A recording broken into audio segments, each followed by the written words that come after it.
स्वात में सैलाब से 22 अफराद जिंदगी की बाजी हार गए। कई मकानात को शदीद नुकसान पहुंचा। मजीद तफसीलात बता रहे हैं जियो न्यूज़ के नुमाइंदे महबूब अली। जी बिल्कुल, अगर हम स्वात की मजबूत सूरत हाल की बात करें तो स्वात में अब तक 22 अफराद की जब होने की तस्दीक हो चुकी है, जबकि इस तरीके से स्वात के मुख्तलिफ इलाकों में मुतअद्दिद इमारतें जो है वो भी दरियाबुर्द हो गई है। अब तक तकरीबन 31 ऐसी इमारतें हैं जो कि मुकम्मल तौर पर तबाह हो गई है, जबकि इसके अलावा तकरीबन 400 ऐसे मकान हैं जो कि जुज़ी तौर पर मुतासर हुए हैं। इस वक्त मैं स्वात के एक और मुतासर इलाका मंगलौर में मौजूद हूँ, जो कि सैलाब से भी मुतासर इलाका है, और यहाँ की मकीन हमारे साथ मौजूद है, यहाँ के मुतासरीन हमारे साथ मौजूद है।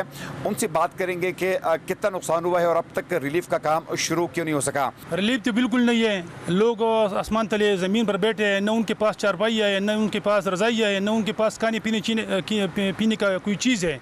वैसे MP आता है, MNA आता है और तस्वीर निकालते हैं, वापस जाता है। तबाही तो बहुत ज़्यादा हुई है।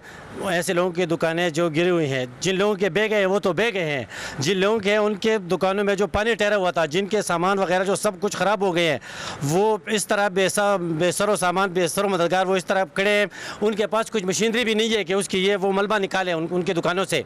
जो नुकसानात हुए हैं यकीनन अब उसका अजाला जो है शायद उस तरीके से मुमकिन नहीं होगा, लेकिन जिन लोगों के घरों में रेत और मिट्टी जो है वो उनके घर भर गए हैं, उनके कमरे भर गए हैं, तो ये लोग रिक्वेस्ट कर रहे हैं कि सफाई की मद में कम अज़ कम उनकी मदद की जाए, यहाँ पर हेवी मशीनरी फराहम की जाए ताकि इन लोगों को किसी हद तक जो है वो रिलीफ मिल सके।